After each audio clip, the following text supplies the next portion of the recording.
ونستعينه ونستغفره ونؤمن به ونتوكل عليه ونعوذ بالله من شرور أنفسنا ومن سيئات أعمالنا ونعوذ بالله من شرور أنفسنا ومن سيئات أعمالنا ونعوذ بالله من شرور أنفسنا ومن سيئات أعمالنا من يهد الله فلا مضل له ومن يضلله فلا هادي له ونشهد أن لا إله إلا الله وحده لا شريك له لا ضد له ولا ند له لا مثل له ولا مثال له ونشهد أن سيدنا ونبينا ومولانا محمدا عبده ورسوله أرسله الله تعالى إلى كافة الناس بشيرا ونذيرا وداعيا إلى الله بإذنه وسراجا منيرا بلغ الرسالة وأدى الأمانة وجاهد في سبيل الله حق جهاده حتى أتاه اليقين صلى الله تعالى عليه وعلى آله الطيبين والطاهرين وعلى أصحابه أجمعين وعلى من سلك على نهجهم ودعا بدعوتهم إلى يوم الدين أما بعد فأعوذ بالله من الشيطان الرجيم بسم الله الرحمن الرحيم أجعلتم سقاية الحاج وعمارة المسجد الحرام كمن آمن بالله واليوم الآخر وجاهد في سبيل الله لا يستوون عند الله والله لا يهدي القوم الظالمين الذين آمنوا وهاجروا وجاهدوا في سبيل الله بأموالهم وأنفسهم أعظم درجة عند الله وأولئك هم الفائزون. وقال النبي صلى الله عليه وسلم إنكم على بينة من ربكم ما لم تظهر فيكم سكرتان سكرة الجهل وسكرة حب العيش وأنتم تجاهدون في سبيل الله وتأمرون بالمعروف وتنهون عن المنكر إذا ظهر فيكم حب الدنيا فلا تأمرون بالمعروف ولا تنهون عن المنكر ولا تجاهدون في سبيل الله والقائلون يومئذ بالكتاب والسنة كالسابقين الأولين من المهاجرين والأنصار أو كما قال النبي صلى الله تعالى عليه وعلى آله وأصحابه وبارك وسلم تسليما كثيرا كثيرا.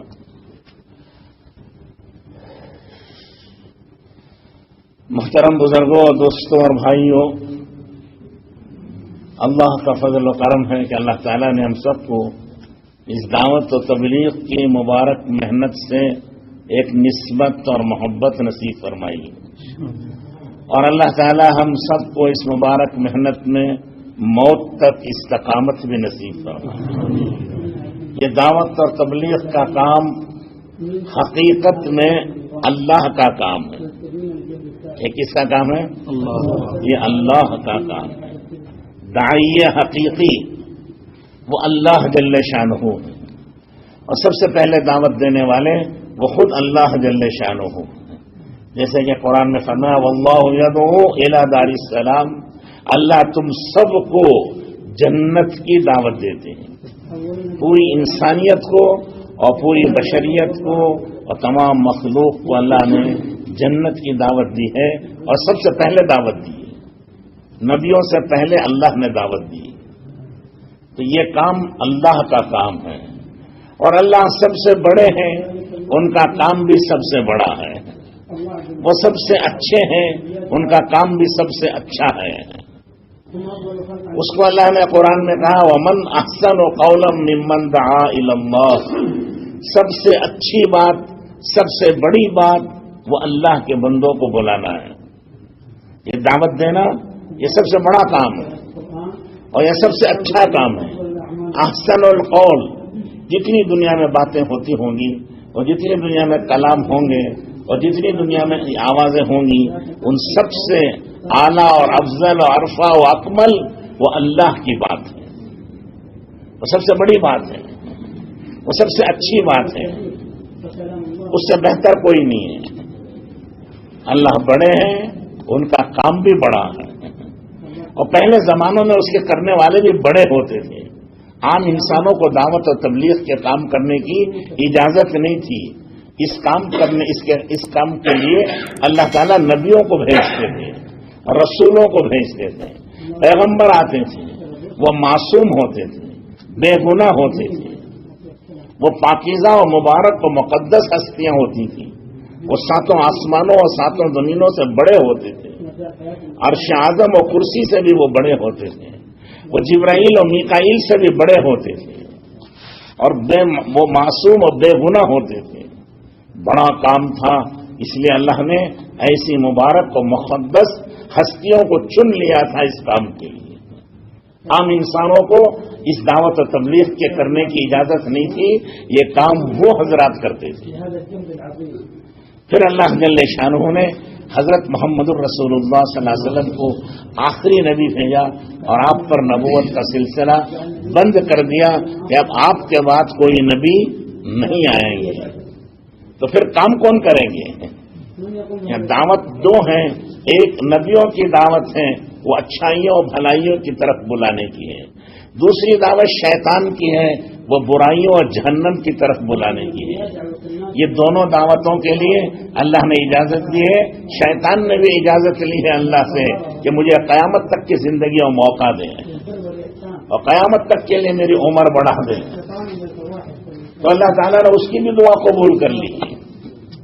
اس کو بھی قیامت تک کے لیے موقع دیا ہوا ہے، اور وہ بھی دعوت دیتا رہتا ہے برائیوں کی. اور نبیوں کے ذریعے سے جو بھلائیوں کی دعوت تھی، وہ نبوت ختم ہوئی تو دعوت بھی ختم ہو جاتی. تو پھر دنیا میں برائیاں ہوتی ہیں، تو بھلائیاں کہاں ہوتی ہیں؟ تو اللہ تعالیٰ نے اس کا انتظام یہ کیا کہ نبیوں کا سلسلہ بند کیا، اور نبیوں کی جگہ اللہ نے اس امت کو قبول کیا. اس امت کو بتایا کہ اب یہ کام کریں گے. جو نبیوں پہ ذمہ داری تھی اللہ نے اس امت کے کندھوں پر رکھی ہے. امت کا ہر فرد، غریب امیر، چھوٹا بڑا، کالا گورا، شہری دیہاتی، پڑھا لکھا بے پڑھا لکھا، ہر فرد امت وہ ذمہ دار ہے پوری امت میں دین زندہ کرنے کا. اس کی یہ ذمہ داری ہے. وہ مانے یا نہ مانے اس کے ذمہ فرض ہے، واجب ہے، ضروری ہے، کرنا ہے. نہ کرے تو قیامت میں وہ مجرم ہوگا اور اللہ کے ہاں اس کی پکڑ ہوگی. یہ اللہ کی طرف سے طے شدہ ہے. یہ انسانوں کا دیا ہوا کام نہیں ہے، یہ اللہ کا دیا ہوا کام ہے. یہ اللہ کی طرف سے ذمہ داری ہے، بندوں کی طرف سے ذمہ داری نہیں ہے. اسی لیے اللہ نے قرآن میں فرمایا قل هذه سبیلی ادعو الی اللہ علی بصیرۃ انا ومن اتبعنی. کہہ دیجیے یہ میرا راستہ ہے. نبی کا راستہ کیا ہے؟ ادعو الی اللہ علی بصیرۃ، دعوت دینا بصیرت کے ساتھ.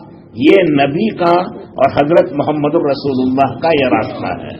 جو دعوت پر قائم ہے وہ نبی کے راستے پر قائم ہے، جو دعوت پر قائم نہیں ہے وہ نبی کے راستے پر قائم نہیں ہے. یہ اللہ کا فیصلہ ہے. اللہ قرآن میں اپنا فیصلہ سنا رہے ہیں. یہ مستحب و نفل نہیں ہے کہ کر لو تو ثواب ہے، نہ کرو تو کوئی حرج نہیں ہے.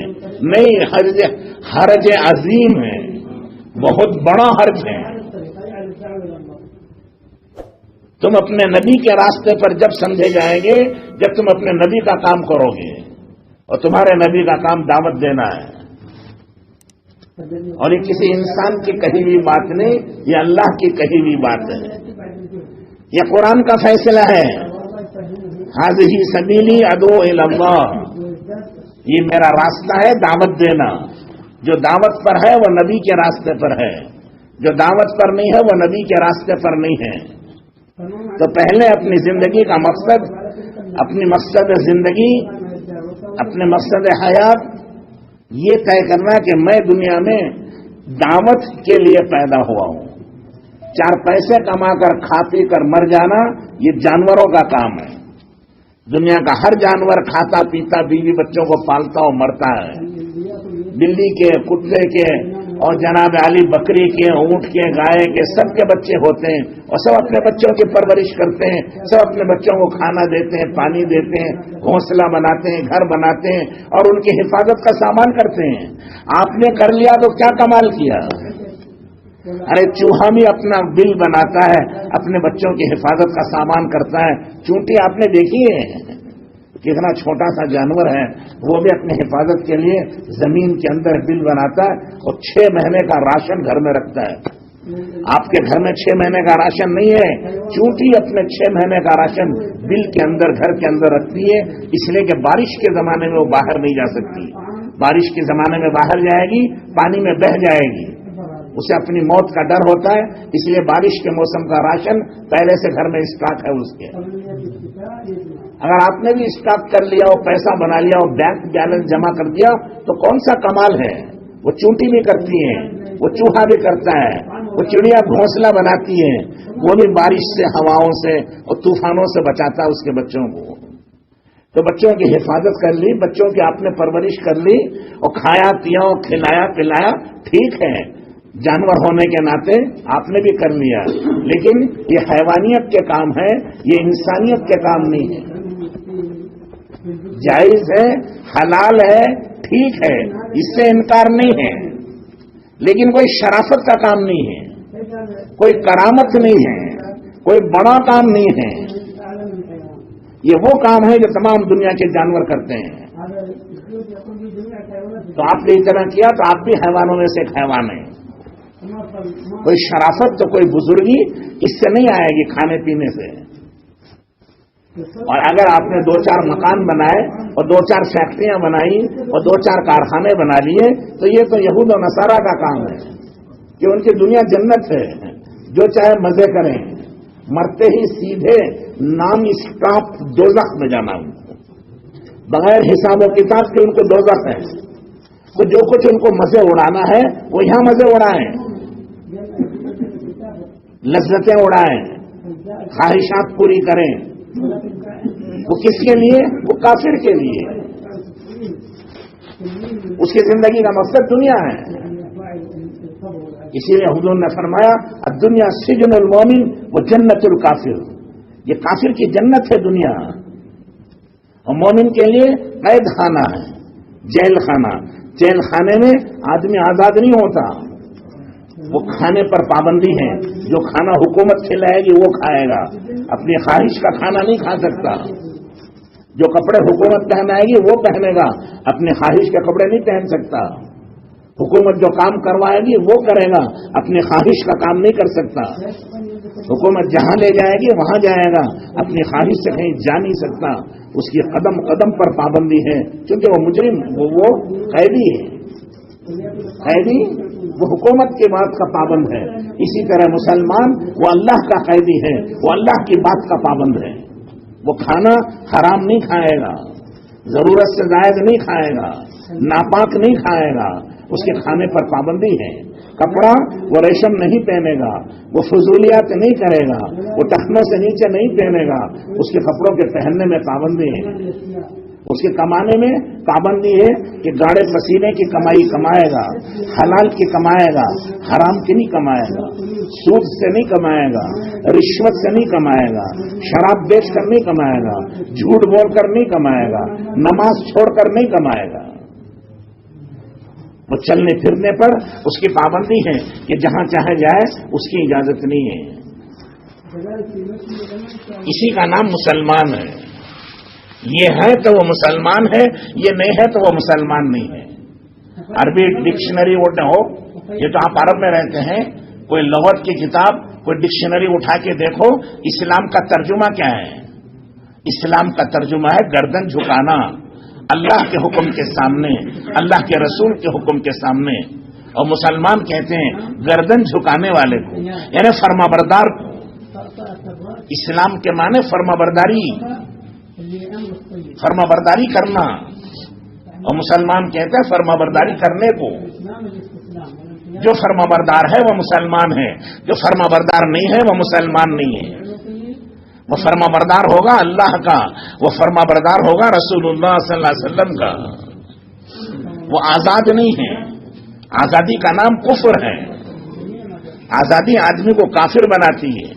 پابندی انسان کو ولی بناتی ہے، اللہ کا دوست بناتی ہے، اولیاء اللہ بناتی ہے، غوث و قطب بناتی ہے، اس اللہ کا مقرب اور پیارا اور لاڈلا اور خدا کا محبوب بناتی ہے. پابندی سے اس کے درجات بلند ہوتے ہیں، آزادی سے وہ گرتا چلا جاتا ہے. آزادی کوئی پابندی نہیں. تو مسلمان تو پابندی کو کہتے ہیں. وہ پابند ہے اللہ کا، وہ پابند ہے رسول اللہ کا. وہ حکم پر چلے گا، وہ حکم نہیں چھوڑ سکتا. جان جاتی ہو تو بلا سے جائے. یہ جان تو جانے ہی والی ہے، رہنے والی نہیں ہے. لاکھ حفاظت کرو رہے گی نہیں، جائے گی. یہ جانے والی جان کو کہاں تک بچاؤ گے؟ ہاں، اللہ کا حکم وہ چھوڑنے کے لیے نہیں ہے، وہ پورا کیا جائے گا. کسی کے سر پر ایٹم بم پھٹ جائے یہ کوئی ڈر کی بات نہیں ہے. کیا ہوگا؟ زیادہ سے زیادہ مر جائے گا، جنت میں جائے گا. تو برا کیا ہوا؟ ہاں، خدا کا حکم توڑ دے یہ اس سے بری بات ہے، یہ جہنم میں چلا جائے گا. خدا کی لعنت اور پھٹکار پڑے گی، خدا کی مار پڑے گی، خدا ناراض ہو جائیں گے. خدا کا حکم توڑنا ایٹم بم کے سر پر پھٹنے سے زیادہ برا ہے. آسمان ٹوٹ کے سر پہ گر جائے کوئی بری بات نہیں ہے، زیادہ سے زیادہ مر جائے گا، جنت میں جائے گا. خدا کا حکم توڑ دیا یہ آسمان کے ٹوٹنے سے زیادہ خطرناک ہے، یہ دوزخ میں جائے گا. خدا کی مار پڑے گی، خدا کی لعنت پڑے گی، خدا ناراض ہو جائیں گے. اس سے وہ زیادہ سخت ہے. مومن و مسلمان خدا کا حکم نہیں توڑا کرتا. وہ رسول اللہ صلی اللہ علیہ وسلم کی سنت کے خلاف قدم نہیں اٹھاتا. وہ جانتا ہے کہ ساری دنیا کے طریقے گمراہی تک لے جانے والے اور جہنم تک لے جانے والے اور دوزخ تک لے جانے والے اور شیطان سے ملانے والے ہیں. ایک ہی ایک راستہ ہے جو اللہ سے ملائے گا، جنت سے ملائے گا، مغفرت سے ملائے گا، حضور اکرم صلی اللہ علیہ وسلم کی شفاعت دلائے گا اور حضور کے ساتھ جنت میں لے جائے گا. وہ ایک ہی ایک راستہ ہے، وہ محمد الرسول اللہ صلی اللہ علیہ وسلم کے پیچھے پیچھے چلنے کا ہے. آپ کے راستے سے خلاف جائے گا تو کوئی نجات نہیں پا سکتا ہے. چاہے امریکہ کا وزیر اعظم ہو، چاہے رشیا کا صدر ہو، چاہے ساری دنیا کا بادشاہ نمرود ہو، وہ بھی جہنم میں جائے گا اور خدا کی لعنت تو پھٹکار اس پر پڑے گی اگر اس نے حضور کا طریقہ چھوڑ دیا ہے. ساری دنیا کی دولت اور حکومت اور ساری دنیا کی طاقت و عزت و مال و دولت کے خزانے اسے جہنم سے نہیں بچا سکتے. جہنم سے بچانے کا ایک راستہ ہے، وہ حضرت محمد الرسول اللہ صلی اللہ علیہ وسلم کے پیچھے پیچھے چلنے کا اور آپ کی اتباع کرنے کا اور آپ سے محبت اور آپ کے طریقوں پر چلنے کا راستہ ہے. اس کے علاوہ اور کوئی نہیں ہے. ترمذی شریف ایک بڑی کتاب ہے. سیاہ ستہ یہ عربی کی 6 بڑی بڑی کتابیں ہیں، ان میں سے ایک ترمذی شریف یہ بھی بہت بڑی کتاب ہے. سیاہ ستہ میں سے صحیح حدیث کی بڑی بڑی کتابوں میں سے. اس میں لکھا ہے کہ اگر کوئی انسان امام سے پیچھے آگے پیچھے رکوع سجدہ کرے، امام سے پہلے رکوع میں چلا گیا، امام اٹھنے سے پہلے ہی سجدے سے اٹھ گیا، رکوع سے اٹھ گیا، یعنی امام کے ساتھ نہیں ہے. جیسے لوگوں کی عادت ہوتی ہے نا، بعض لوگوں کی جلدی جلدی جلدی جلدی کرتے ہیں. امام سے پہلے سجدے میں چلے گئے، امام سے پہلے سجدے سے اٹھ گئے، امام سے پہلے رکوع میں چلے گئے، امام سے پہلے رکوع سے اٹھ گئے، عادت ہو گئی ان کی. اس ترمذی شریف میں حدیث ہے، ایسے لوگوں کا ڈر ہے کہ قیامت کے دن ان کا سر گدھے کا بن جائے گا کہ انہوں نے اپنے امام کی مخالفت کی. یہ امام کی مخالفت اس کا سر گدھے کا بنا دی. علماء نے لکھا ہے کہ گدھے کا سر کیوں بنے گا؟ وہ اس لیے بنے گا کہ گدھا بے وقوفی میں مشہور ہے. کوئی بے وقوف ہوتا ہے کہتا ہے گدھا کہیں کا، تو گدھا بے وقوف، تو یہ آدمی بھی گدھا ہے. خود ہی اپنے گھر سے آیا، وضو کیا اور نیت باندھی اس امام کے پیچھے میں نماز پڑھ، تابع امام کے، اللہ اکبر، اور تابع امام کے خود ہی نیت باندھ رہا ہے اور خود ہی امام کے خلاف کر رہا ہے. بیوقوف ہے کیا نہیں ہے؟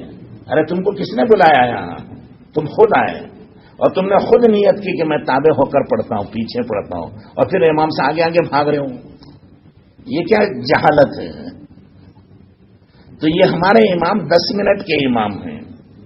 ہمارا جیسا آدمی ہے 10 منٹ کا یہ، جو ہمارا امام بنا ہے، اور حضرت محمد الرسول اللہ صلی اللہ علیہ وسلم وہ ہماری زندگی کے امام ہیں. وہ صرف نماز کے امام نہیں ہیں، پوری زندگی کے امام ہیں، ایک ایک لمحے اور ایک ایک منٹ کے امام ہیں. ہمارے جیسے 10 منٹ کے امام کی مخالفت سے اس کا سر گدھے کا بن جائے گا، تو حضرت محمد رسول اللہ صلی اللہ علیہ وسلم جو ہماری زندگی کے امام ہیں ان کے خلاف چلیں گے تو اس کا سر کیا بنے گا؟ اس سے بڑا بیوقوف کون ہے دنیا میں؟ تو یہ 24 گھنٹے حضرت رسول اللہ صلی اللہ علیہ وسلم کی سنت کے ساتھ اور شریعت کے ساتھ چلیں گی، نماز بھی اور زندگی بھی. جیسے فرمایا صلو کما رأیتمونی اصلی، ایسی نماز پڑھو جیسے میں پڑھتا ہوں، مجھے پڑھتا ہوں اور دیکھتے ہوں. تو ایک تو یہ ظاہر ہے کہ آپ کیسے کھڑے ہوتے تھے، ہاتھ کیسے باندھتے تھے، رکوع کیسے کرتے تھے، سجدہ کیسے کرتے تھے، یہ اس کی ظاہری شکل ہے. ایک اس کا باطن ہے، آپ کے دل و دماغ کی کیفیت کیا ہوتی تھی. آپ صلی اللہ علیہ وسلم نماز پڑھتے تھے، بخاری شریف کی حدیث ہے، آپ کا سینہ ابلتا تھا جیسے ہانڈی ابلتی ہے. ہانڈی میں سالن ابلتا ہے، کھٹ کھٹ پکنے کی آواز آتی ہے، اس طرح آپ کے سینے مبارک سے رونے کی، آپ کے قلب اثر سے، آپ کے دل مبارک سے رونے کی آواز آتی تھی. سینہ آپ کا ابلتا تھا، دل گویا آپ کا ابلتا تھا، وہ پکتا تھا محبت میں اور اللہ کے ڈر اور خوف کی وجہ سے. اور اس کی علامت یہ تھی کہ آنکھوں سے آنسو جاری ہوتے تھے، آنکھوں سے پانی نکل رہا ہے، داڑھی بھیگ جاتی، سینہ بھیگ جاتا اور زمین بھیگ جاتی. زمین 2-4 قطروں سے نہیں بھیگتی، 2-4 گلاس پانی ڈالو گے تب بھیگے گی. تو حضرت رسول اللہ صلی اللہ علیہ وسلم کا رونا وہ کتنا ہوتا ہوگا، جس سے داڑھی مبارک بھیگ گئی، سینے مبارک بھیگ گیا اور زمین بھیگ گئی ہے. تو نماز یہ ہوتی تھی، اور نماز گھنٹوں پڑھی جاتی تھی، وہ 2 منٹ کی نہیں ہوتی تھی. کیونکہ بخاری شریف کی حدیث ہے المصلی یناجی ربہ، نماز پڑھنے والا اپنے پروردگار سے چپکے چپکے وہ باتیں کرتا ہے. اللہ سے بات کرنے میں جو لذت ہے، جو چاشنی ہے، جو مزہ ہے، خدا کی قسم نہ دنیا کی کسی نعمت میں ہے، نہ جنت کی کسی نعمت میں ہے. اسی لیے حضور اکرم صلی اللہ علیہ وسلم پوری رات کھڑے ہیں، نماز پڑھ رہے ہیں. حکم نہیں ہے. صحابہ ہیں، حضرت عثمان رضی اللہ تعالیٰ عنہ عشاء کے بعد نیت باندھتے، پوری رات نماز پڑھتے اور ایک رات میں پورا قرآن شریف پڑھ لیتے. عبداللہ ابن جبیر طواف کیا، طواف کی 2 رکعت میں پورا قرآن شریف پڑھ لیتے. تقریباً 50 صحابہ سے نقل کیا ہے جنہوں نے عشاء کی وضو سے فجر کی نماز پڑھی. یہ کوئی ضروری نہیں تھا، یہ نفل ہی تھا، لیکن اللہ سے بات کرنے کی جو چاشنی تھی، جو لذت تھی، اس میں وہ گم ہو جاتے. ان کو پتہ نہیں چلتا تھا کہ وقت کہاں گزرا ہے.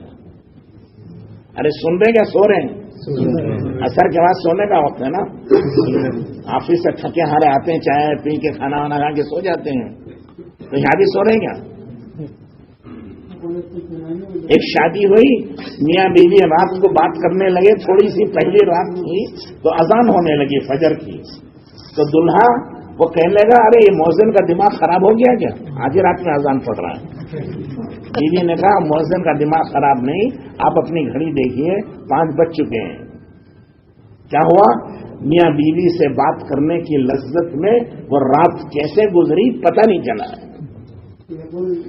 اسی طرح بعض لوگ کھانے کے ہیں اور بعض لوگ شراب کے عادی ہوتے ہیں.